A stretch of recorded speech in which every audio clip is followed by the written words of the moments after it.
Welcome back to another edition of the Champion Deck Series. This is a series that is covering the decks of the winners of various competitive Pauper EDH tournaments. The scene has actually been popping off a lot in the last, I don't know, year or so. There's been, I'd say, at least one a month, if not more in some months. So it has been something that's happening quite a bit, and I started doing this a while back. It was kind of a partnership thing with Clay over on the cPDH.guide site and YouTube. He's already done his interview with our winner here, who I will introduce, I guess now, Lobbert. Hi, Lobbert. How's it going? Good. I'm really excited to do this. That was like one of the motivating factors for me pushing so hard to actually get a win. Is I wanted to do the circuit, and like it's cool that there's kind of like an interview circuit now for these events. Yeah. And I think that was kind of my draw to it too, was that like Clay was doing it, and I'm like, well, I want to do it. And then it's like, but I don't want to steal his thunder and do the same exact thing. So me and him kind of had a conversation where we're like, how can I do this? Anywho, the Pauper scene has been popping off a little bit more. Tournaments are actually becoming a thing. I participated in a handful of them.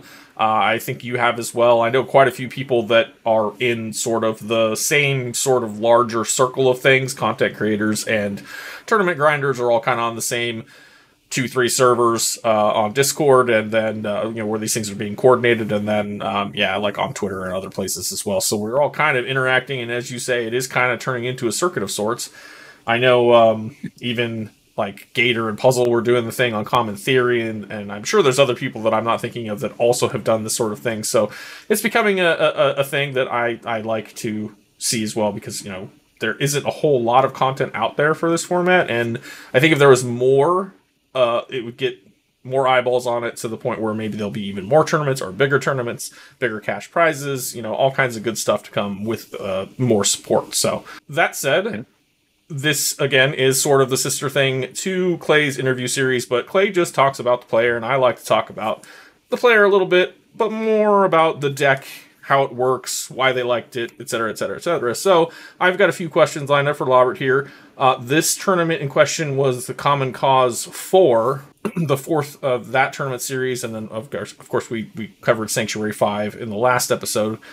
Sanctuary 6 is coming up next month, so we're going to keep doing this as long as people are willing to come on the show and let me talk at them and with them and whatnot. So thanks again, Lobbert, for coming on, and congratulations, you finally got there. I know that you were getting close a couple times, and so I've done this. I think was my 6th online PDH event. The first one I brought an aggro deck, and then every one after that I brought Sphinx Summoner, because it seemed really promising. I top forward the second, third, and then won the fourth. So this is my 3rd time in the top 4. I felt like I kept on getting there and then choking. I wasn't like misplaying, but it would just be like, then, circumstance, I don't get there, which was also frustrating. I did the same thing as you. The first time I played Malcolm Kedis, because I was like, I already know this list, I'm comfortable with it, I had been getting wins in casual play, so I was like, yeah, let's go. I didn't make it. I was like 1 point out of the top 4, and I was sad. And then I built the Sivirus Cloakwood, and I've been pushing that deck since, and I just keep playing it, and it keeps getting better, and I just have had what you said about like kind of circumstantial. One game I was in, Guy's power went out, and it was like, sorry. So like it ended up being a 3-man pod. I watched that, yeah. And then like I've just had the rough luck with 3-man pods, and it just throws off the whole dynamic. And one of these days, though. That's how I keep getting in, is really I get like an early win, and then like I'm not trying. I'm definitely not slow playing. Anyone who watches me play, it's not slow. I do play in like all I have to do is survive. A draw is as good as a tie, so I just have to make sure, like, I'm not going for risky plays. I'm going for early in the tournament is for the risky plays to get your first win, and then you just try to grind it out. Like, maybe you'll go for it again, but you don't care if it actually goes off because you have the draw. Right. Yeah. I mean, I could have. I would have had two draws the last time, but I was in a pod with Gator, and it was the same sort of thing. Like, one guy died almost immediately, and so then it was, okay, this is just dragging, and we were within like 5 minutes of ending, and he pulled out a combo. It was like, you bastard. But that's Gator. He kicks my ass every time I play him in tournament settings. So C'est la vie. So, as tradition dictates, anytime I have somebody on my podcast or this series, anytime I have a conversation with anybody, I force them to tell me how they got into Magic and give me a little snippet of their history with the game. So, take it away. When did you start? Okay. I started around Scars of Mirrodin. I was playing Dungeons and Dragons with some people right after high school, after I graduated. And, the purpose of Magic, I was told, was to be played in between, while you're waiting for your D&D group to start. And that's exactly how I started playing Magic. I got really into the mirrors. I had a buddy at work who got me into the competitive scene. And that kind of just escalated into I was casting legacy games for a local store. And somebody on a podcast network was like, we're looking for a 60 card PDH crew to run this. And I'm like, I'm already making videos. I have content creation experience. And so I started doing that. And I did that for about 2 years with the Common Knowledge podcast. Gave it a little break to live my life and then came back to PDH being a thing. And so I just jumped on that because of Brad from the PDH pod. We were friends. Did you play cDH at all or regular EDH prior to playing Pauper? I think I played 60 card Pauper, but then I do have a competitive Arkham Dags and EDH list and a couple of other just lists that are between $600 and $1,000. Just they are prohibitively priced. Let's say that. That is the one thing that I have enjoyed about Pauper. Because, I don't have a deck that's fully non-proxy anymore. I've sold off some of my more expensive pieces because real life happens. Even still, you're looking at least a couple grand per deck, pretty much. If you had all the cards in paper, some of them are ridiculous. I think my collection's 20 grand at least, something like that. It's been a lifetime thing. I don't sell cards. I probably wouldn't have, but there have been times where it was this or that came up, and just let's sell off some of the stuff I know has got some value. The last time I did it, I actually dug through my bulk because I was sorting for Pauper stuff, and I sorted out a whole box, a whole long box of Pauper cards that I feel are playable at least. Threw those all in there, and then as I was going through, I was just like, man, I'm seeing these cards, and I know this is worth at least $5. This is probably worth $5. I started looking cards up.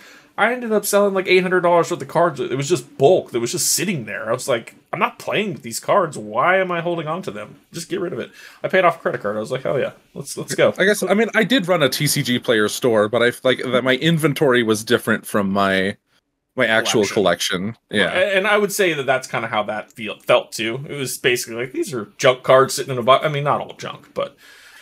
When I first started playing, I didn't proxy at all, so it was I had probably 15 copies of Ristic Study, and when they all spiked up to $30, $40, I was like, $200 in my hand, or 2 more Ristic Study? No thanks.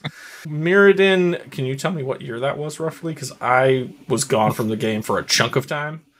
I want to say around 2010. Okay, fair enough. So you got over a decade in. That's cool. Yeah. I'm an old guy, so I started playing in the 90s, and when I was in high school, it was the late 90s, and it was, Ice Age through Mirage. Oh god, such a great time for Magic. I love so many of those cards when I see them. The art's reminiscent and yada yada yada. But I am happy to have found Pauper though, because if I ever buy cards, it's just gonna be I might buy packs here and there once in a while, or a Secret Lair because it's got cards I like, but.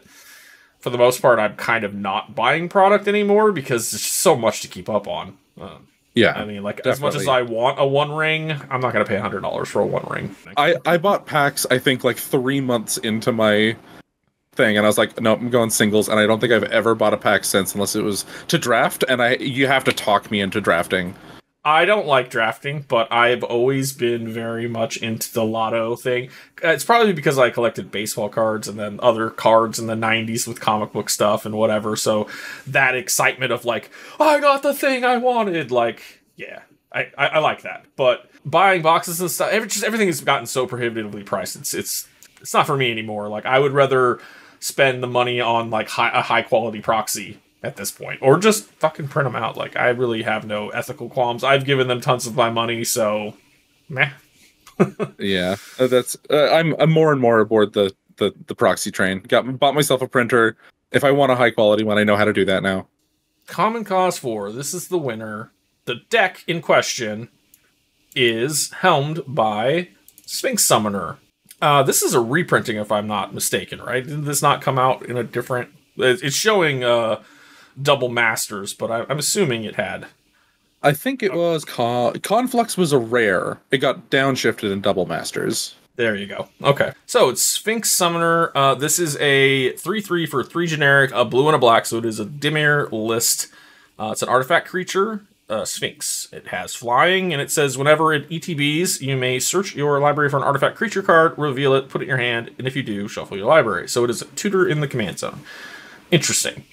So you kind of alluded, but what drew you to playing this commander in particular? I'll make the story really short. I learned from doing Clay's interview that I need to shorten it because it's all over the place. It drew from a lot of experience, but really it was this commander was chosen because I was like, I want to play the Mirror Retriever combo, and what is the best creature that I can possibly helm that with? And like I said, I play Arkham Dagson in competitive EDH, and so I'm very used to a tutor in the command zone artifact combos, and so I was like, yeah, I'm going back. I'm playing another tutor in the command zone. I want to keep going. But... That answers the question. Maybe some of my other questions will lead into more of what you want to talk about. So I kind of had the same thing to relate to you a little bit because I played Malcolm Kedis in cEDH. Now I liked it a little better there because you get the Glinthorn Buccaneer combo. You get more tutors. Not a lot, but I used to run like 3 or 4 other pirates that would tutor into a chain with Pyre of Heroes to get Glinthorn. So it was like Ragavan into Dockside into Glinthorn, boom, and you could do it all like pretty quickly if you had the setup. It translated over because I was running the Pirate Changer stuff and the Ping Ring package already. So it was like, oh, well, it's the same thing. I just don't have Glinthorn anymore because I still had Curiosity, still had basically everything else that was in the deck. Can't run Niv Mizzet to really benefit from a Curiosity, but say la vie. So oh no, I'll just draw 3 cards every spell. Well, I mean, with Niv Mizzet, you just win pretty much. Oh, with Niv Mizzet, sure. Yeah. So I mean, I get that. Like, and that's kind of what I've been looking for a long time. And despite like Sivris Cloakwood kind of being my deck, quote unquote, like it's not similar to anything else that I play in cEDH. Like it's just I found a different style altogether and just played it. Outside of the Malcolm Kedis, there hasn't really been anything else that I have seen that could compare, really. But that's just a difference in the formats, I suppose. Yeah, it was just that I had played a lot of aggro, and I wanted to play a combo. I thought, like, oh, well, those combos, like Ghostly Flicker combos, are very explored. This one, I was like, I can't think of a Mirror Retriever list that is like in tournaments and stuff, and I wanted to try to do my own spin on it. I thought I could make it work, and I did. Yeah, I mean, proof is in the pudding. That's kind of sometimes the way that cEDH decks are built as well. It's like, I want to run this combo. I don't give a shit who the commander is. Just give me one. Because there's, if you're running Dramatic Scepter, there's like a billion commanders that can be a Dramatic Scepter outlet, right? So it's just pick the one you want, pick the colors you want, whatever, but you want to have that combo, or whatever the case may be. Like, I want to run World Gorger Dragon. There's the clear choice now is Evelyn, but it used to be 3 or 4 different options that worked really well. So if you had to sell this to someone, like, how would you make somebody want to play this? Really, I think the plan B is the selling point, because there are other combos, like the primary combo, the only combo in the deck comes together usually on turn 6 or 7, very consistently, like 70% of the time. The plan Bs are very resilient of like you're black, so you can recur your combo, but you also have like the cranial plating plan, and it's the commander is an artifact creature with flying with 3 power to start with, so it's not uncommon to one-shot people. Like, it's slam a cranial plating, you're dead. It's basically you make your own Dargo, but it has flying. And the two plans run in parallel. It's not this or that. It's, okay, I have this cranial plating. I have the combo now. Who do I think has a counterspell? That guy. Kill. Guess what? You're getting a Sphinx coming at you, and then all the interaction comes out, and I'm like, okay, this was the real plan. If the aggro plan fails, the Retriever combo also brings back artifacts as it gets started, and as you're setting it up.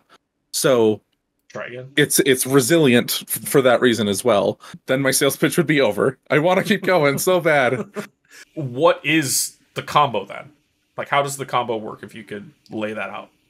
Okay, so it's like, it looks like 7 cards when it's done, but it's really 2 cards. It's Ashnod's Altar and Sphinx Summoner, because Sphinx Summoner can get every other piece of the combo. Yep. The way the combo works is you have Ashnod's Altar and specifically Mirror Retriever and Workshop Assistant. If you have a cost reducer, you loop those, you get infinite mana. That helps you play the Sphinx Summoner again.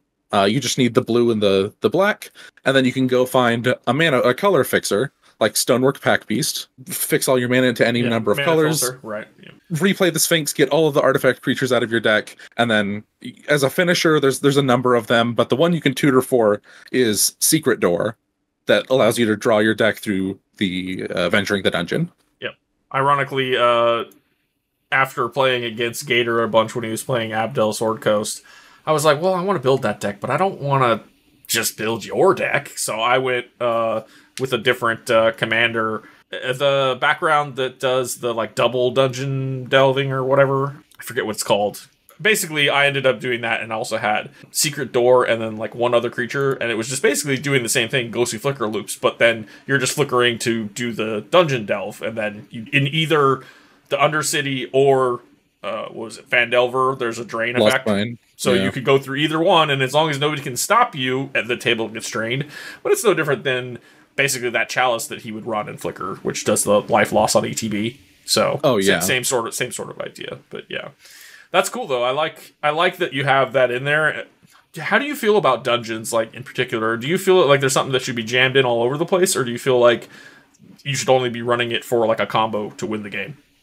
Do you, and also as an addendum to that question, do you tend to play out that Secret Door if it lands in your hand, or do you hold on to it to try and combo with? All of my pieces I just play out as much as possible. Fair. I have the recursion, and like the way that the combo works is at the end of it, if you don't need to continue looping the two, you have one recursion that you can pull something out of the graveyard with. So it's really forgiving in that way of like, you just play out all your stuff. And then when you go through the Lost Mine of Fandelver, you get your whole deck in your hand, and there's like a mana restricted loop with Blood Fountain.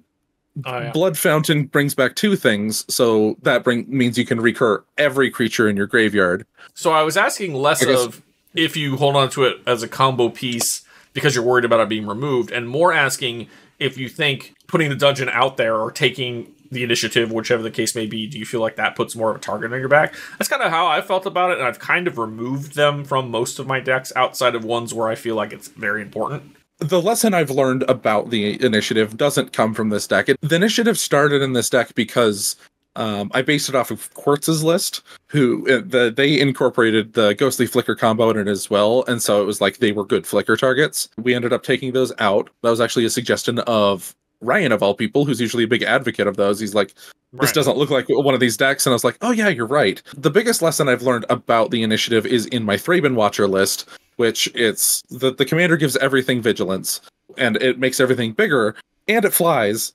So you have like this mono white deck that is like so good at blocking. It can hold the initiative better than almost any other deck I've seen. But retaking it sucks. It can retake it. It's not that part that's the problem. It's that you're now incentivized to retake it and fight that fight instead of going for like the combo deck that's actually the problem. Like it moves your incentive somewhere that isn't optimal. And so I think it does warp a lot of people's trains of thought, and that's why I kind of don't like adding it to the mix. Giving other people resources. It's like, yeah, group hug sucks. Yeah. Secondary note, as stupid as I am, the freaking background is Dungeon Delver. I mean, how much easier could it be to remember? I'm over here like, so the combo is not really all that complicated. It's just a matter of getting out a couple pieces. And that's very similar to like Elsha loops or whatever, where you need a cost reducer, you need top, and you need something else to do whatever, you know? So like there's a lot of decks that run some convoluted stuff like that, even in like cDH, so it doesn't feel too far off. Like you did mention, okay, there's these other pieces, but like you can tutor all of them up, so what does it matter? Is there a Yeah, so reason you're not running like up any flickers to like maybe flicker your commander to just get another tutor, or did you try that and find that it just wasn't worth it? something I do with a lot of my decks is to reduce like dependencies as much as possible, and it's really dependent on me having something in play, and then it also like incentivizes people to like go for the 2-for-1, even though I kind of don't believe in 2-for-1s in 4-player games. There's the grave flickers would work pretty well too, and the math on those is that in my combo, if a grave flicker is 1 mana, that replaces an entire cast of Sphinx Summoner, which is 5 to 7 mana. So that can really speed up how quickly the deck can go off. All of the cards in my deck, as is, are kind of like just solid on their own. Archaeo Mender is another recursion piece that it really had to earn its way back into the deck after I cut it, after with all of the ghostly flicker stuff. Anyway, I just don't like having to rely on having something in play. Part of the strength of this deck is that it's an ETB commander that makes people go, I don't want to attack him. He'll just recast his commander. Like, he'll just get more value. It's a +1 every time. Yeah. Any edicts that happen, like, I don't care. Sure. Like, I care the least. Being able to shake off edicts is strong. That's why I just detested playing against Dargo a lot, because I've been the edict player, and I'm like, okay, Dargo's gone. And he's like, no, it's not. And you're like, damn. And you weren't even really trying to go for the Dargo. It was just like the extra value that you killed the Dargo, and then he's just like, yeah, and then I sacked 2 more things, and here he's back. Like, damn. Yeah.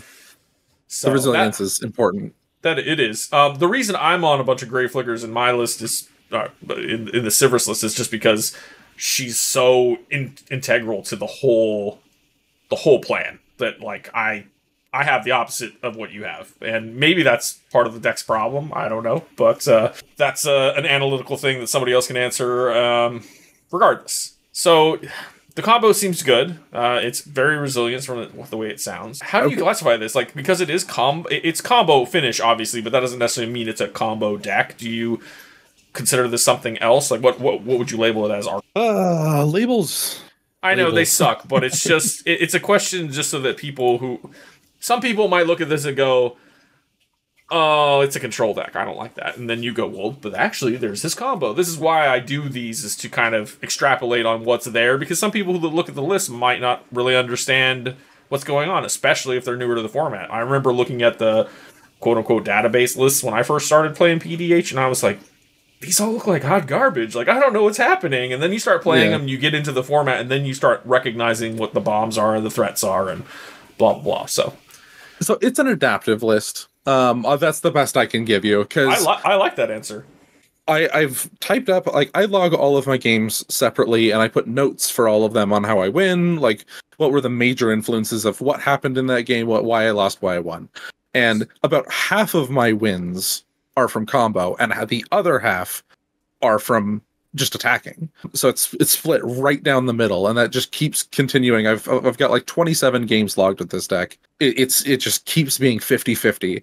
A lot of how I win games is as a control deck as well, because I've been in games where, like, people are actively making everyone discard their hands, or they're trying to target me, and it's just, I have so much card advantage that it doesn't matter. When I was playing in the tournament, there was a game where I was playing against Clay, actually, and I play the Sphinx Summoner, and I'm like, okay, what am I going to go tutor? And there's kind of 3 routes you go. You go either a combo creature, Filigree Attendant, which is just the X3, like, it's got the built-in cranial plating effect with flying. It's a 4-mana creature. It's just kind of this big clunky thing. Or you just go get like Malcator's Watcher or Sky Scanner, just something for just pure value. Take your +1 and try to turn it into a +2. I went and found the Filigree Attendant. I was just like, there's enough. Frequently, I just say there's enough removal at the present time and in the future, or I can't take being Arc Enemy, that I don't even care about the combo. And then it kind of just happens naturally sometimes too. I hope that it doesn't turn people off that I do this, but I constantly compare this format to cPDH, and I realize that they're, different beasts, and there's a lot of different nuance between the two of them. But the fundamental, like, play to win attitude, build this the best I can, the redundancy, resiliency, synergy, even the terminology you just use, adaptive, that's not something I ever hear people playing poppers say. They're not like, this is an adaptive list or this is a proactive list, and that's cEDH terminology. It's like straight off the book. I do the thing where I am constantly comparing the two, and I think some of that terminology, if it came over, might also not be terrible, but maybe it's because you played a lot of 60 card, and that's where it's almost the same kind of competitive mindset that if you've already like, I can't turn it off in my brain anymore.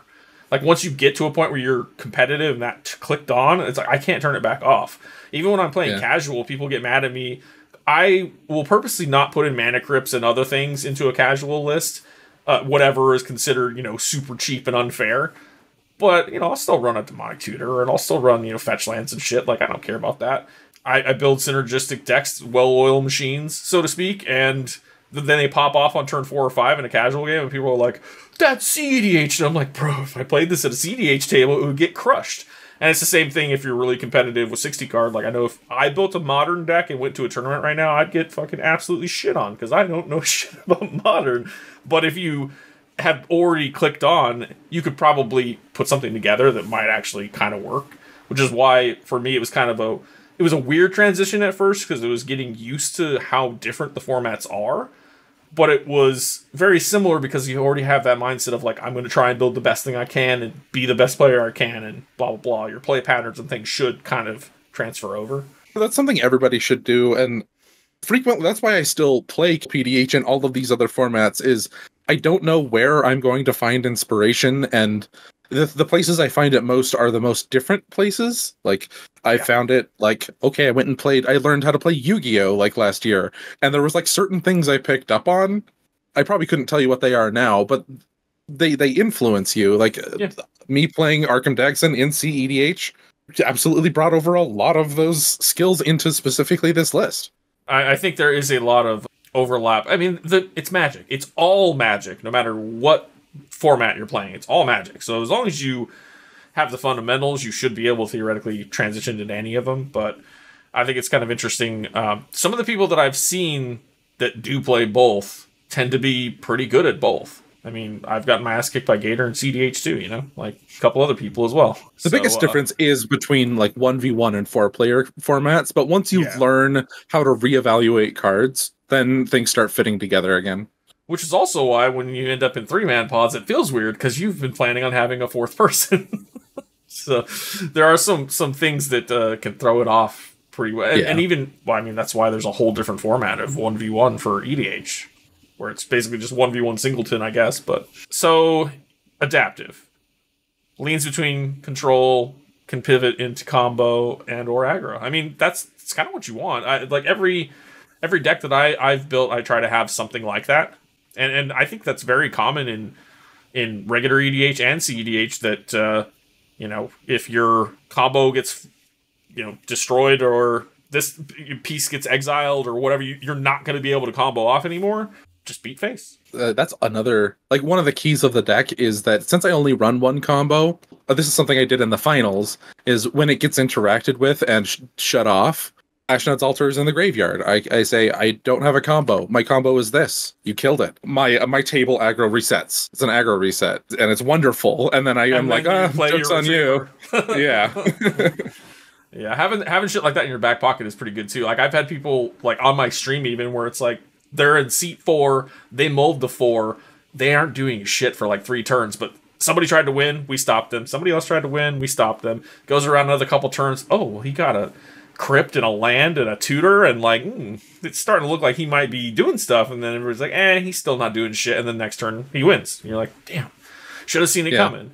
And that's another thing you were talking about with like misplaced aggro, and like we brought up about dungeons and whatnots, where that misplayed aggro can sometimes net you a win because people are like, oh, well, that guy's got the dungeon, so I'm gonna attack him, and they should have attacked you, or they should have not tapped out for a mana rock and held up the interaction that they had.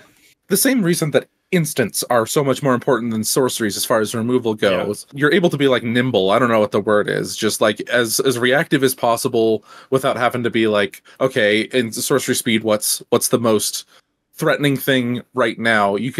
I just always try to keep my options open, I guess is what I'm trying to say. Well, it's like if you have a brainstorm in your hand and a counterspell, you hold up the mana for the counterspell, you brain step on the end step before your turn. So you still get value out of your turn, you didn't waste mana. Some of those skills translate no matter what format you're playing, for sure. And some of those cards actually translate formats as well. What are some other key cards that you might want to highlight here that people might not recognize? Oh, I mean, obviously with Pauper, that happens more often than not, but something that even maybe PDH people would be like, wow, that's a unique card.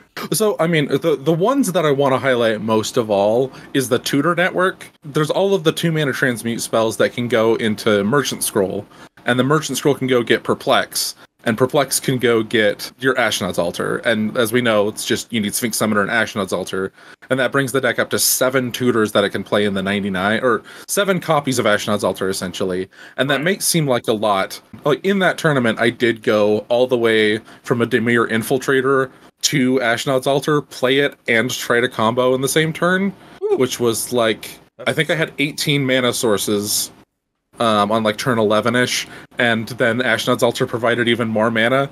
Knowing that you can get to the combo that way, or that those can just pivot over into like Basilica Screecher, I can just go look for on 2 mana, or for the costs too. Right. It's one of the only like life gain cards in the deck, and it earns its.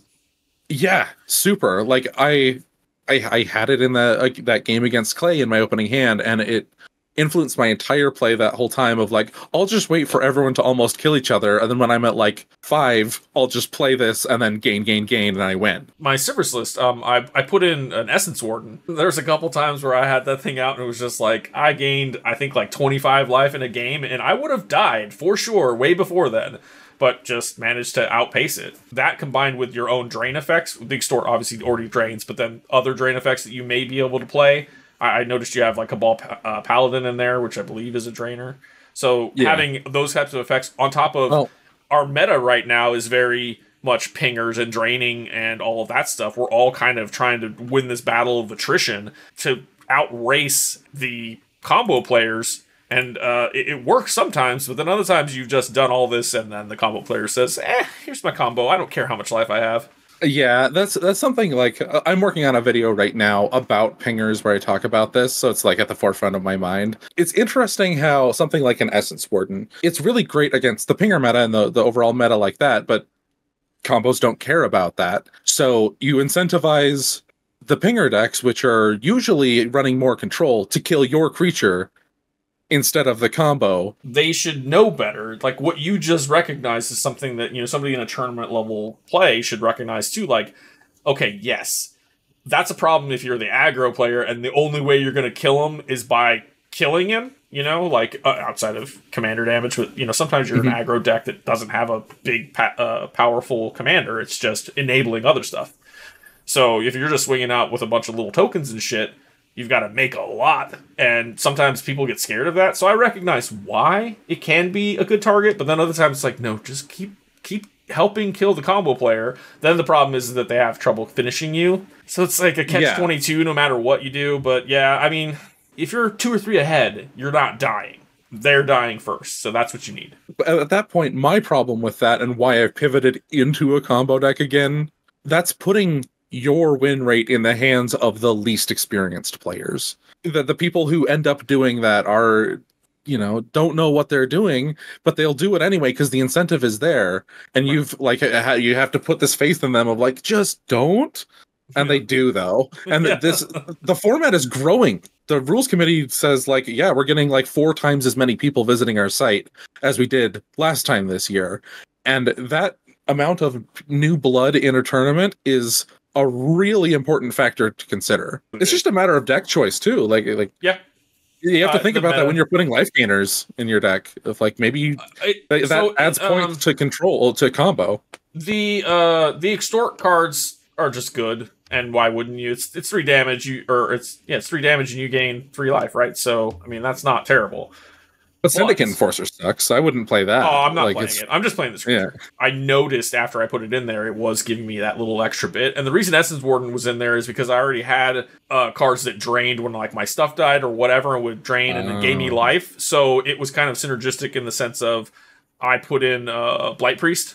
So it was build your own Dina? around. Yeah, your Dina kind of thing. So, and it seems silly, but like the couple times where I pulled it off, it put in work. And people were like, yeah, I want to kill that stuff, but I can't. Like, I don't have removal right now or whatever. You know, nobody was able to take care of it. Or they'd swing at me and I just don't block. And then I still gain the life back. And who cares?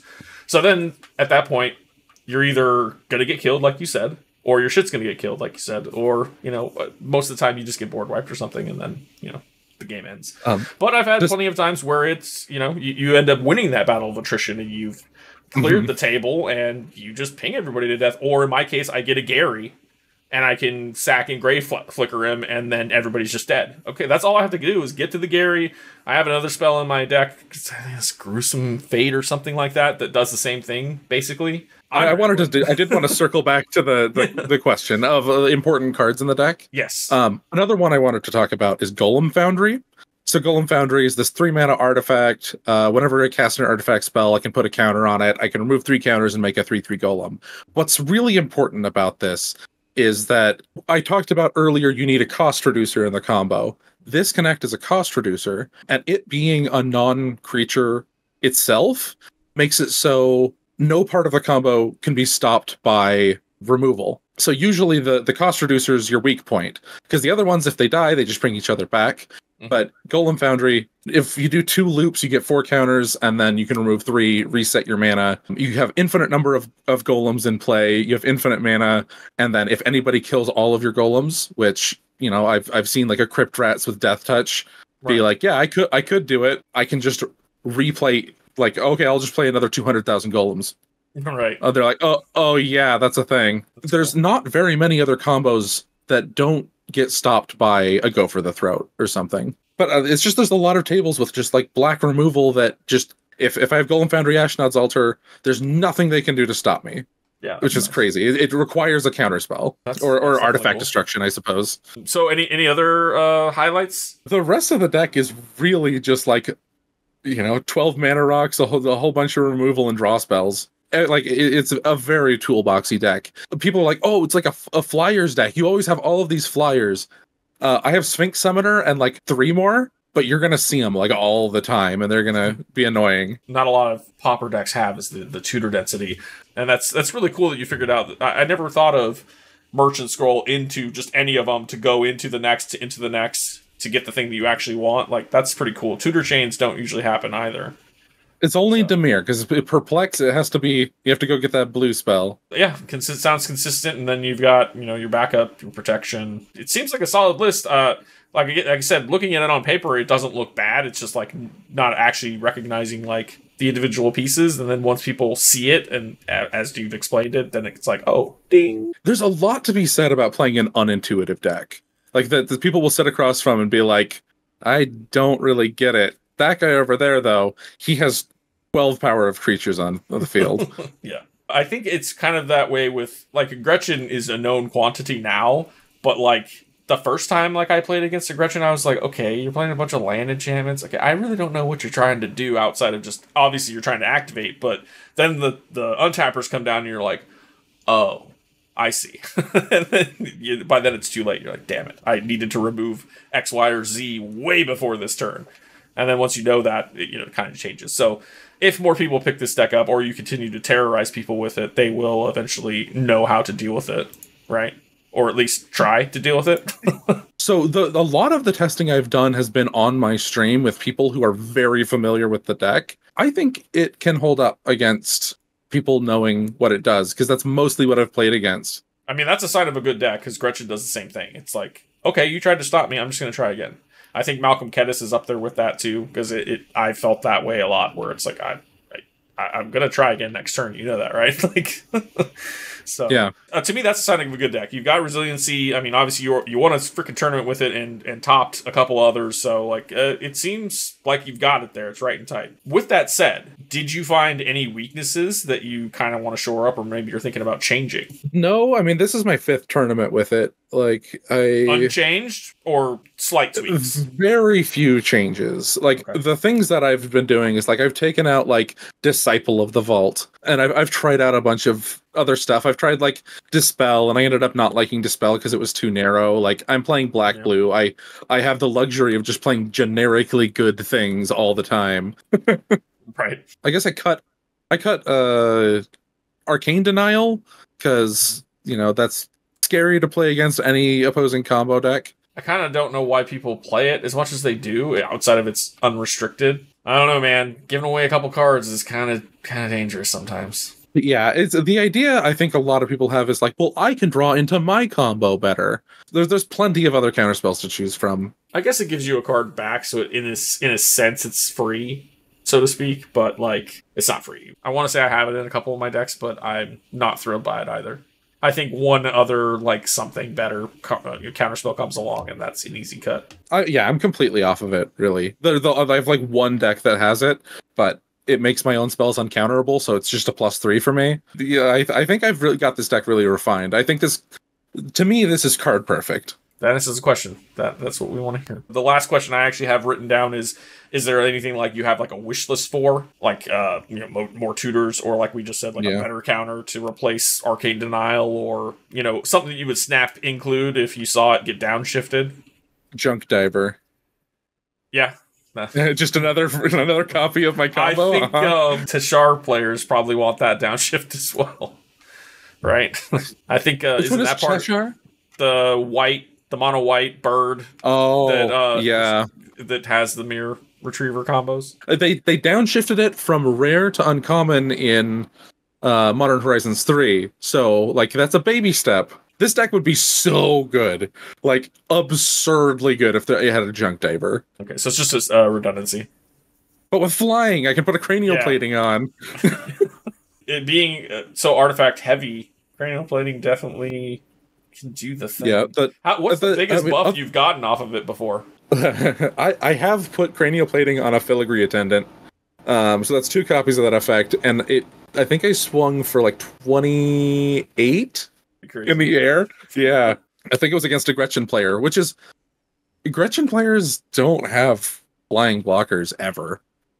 A lot of players don't have too many flying blockers. That's true. I think it's like I've seen almost all of the flyers. I haven't seen anybody play Filigree Attendant, but like all these other flyers that you have, I've seen people play commonly enough. So like that's the kind of things you would expect. Like, oh, he's got a Ornithopter of Paradise. So yeah, he's got 1, but like you just swing into him once, and then like, yeah, I don't want to take 28. So since I've started playing Filigree Attendant, I don't think I've seen it played a lot. TPI players are starting to slot it into their lists. I think I'm like, a lot of the time it's like after I've played against them. Part of the stress testing of this deck and why I think it's so like great and perfect is I played so many games against Hive Cryptid and their Wilson Far Traveler list. Yeah. And playing a flyover deck against a just huge bear with vigilance and reach. People forget that thing has reach. It's been a problem that I've like had to cope with of like, okay, I can't rely on either of these plans entirely. But like I can punch out this guy who's more likely to have counter spells, and then Wilson can't stop my combo or something like that. But the other thing that would be on my wish list is other cost reducers, like just the other part of the combo. I don't think I'm ever getting like Kark Clan Ironworks at common. Probably not. Probably not. But like the cost reducers, if I play like Ethereum Sculptor, like people don't kind of like realize its power until it's too late. Of like, if you have all these 2-mana rocks that enter untapped, they're free. You pay 1 in, you get 1 out, and you do that any number of times. And I'll go from like 3 mana to 5 or 6, like real quick. And with as many cards as I draw, I can actually play them. Yeah, man, it looks really good. After having some of that explained to me, I feel a lot more competent in what it does. So if I ever do have to play against it, I'll at least know what to look for. That's a plus. Are you the type of player that keeps your next projects under wraps, or are you maybe willing to give a little sneak peek about what you might play in the next tournament you play in? I'll give you a sneak peek, but I don't know what it is yet. I've got my win, and I've been grinding this deck, so I might be doing something different. If I wanted to win, I would be playing this for sure. It's in my logged games, I'm like hovering around a 50% win rate with this deck. I think I would rather be playing something I would lose more with, it's short term. I might play something like a Chaos Terminator Lord or go back to Thraben Watcher. Chaos Terminator Lord is the 4-mana mono red creature, the 3/3 at the start of combat give another creature double strike. I've had people come into I've played it as a casual deck in my casual pods, but I've had people come in and I think that they're trying to spike my stream or whatever, because people will come in straight up with like, oh, you're playing casual, you're asking for people in the casual PDH like home base server. I'm going to come in with Abdel Sword Coast Sailor. And I'm like, you're playing casual Abdel Sword Coast Sailor? Okay. Prepare to get yeeted out of this game. Yeah. And it does that proficiently. So I think what I'd be interested in the most in playing something that is aggro with no Monarch or Initiative in it, so that I can just purely be like, this person's the problem, I want them out of the game. Mm-hmm. The biggest thing, I'm like, okay, I've won. Now I kind of want to choose who gets to win next, which is what aggro decks do the best. Yeah. I guess I was going to say, I hope that's okay, but I don't need anyone's permission. I can play whatever I want and attack whoever I want. That is correct. That is you're right, sir. All right, Lobbert, I appreciate your time. Thanks for coming on here and chatting with us. That's all I have for you for today. If you, well, I mean, I'll put stuff in the show notes. But if you'd like to shout out any of your channels, anything that you want to promote, you can do so right now. If you would just put, that little @ with a link to my page in the title, that would probably be, the best way to do it. I have like a Sphinx Summoner deck tech on my channel. You can find it if you look up this Sphinx Summoner deck. The primer has a link to it there, and then a text version of the primer. Thank you for the chance to do this. Yeah, for sure, man. Maybe we'll get to do it again in the future. Maybe you can do me next. We'll see. I have no idea what I'm going to play. I'm going to be in the next Sanctuary again. Still hoping for that, maybe at least top cut. We'll see how it goes. But yeah, thanks everybody for listening. Don't forget, like, comment, subscribe, all that stuff. We will see you next time after probably that tournament. Maybe there's another one in between. I don't know, but I'll find out. Either way, we'll see you guys next time.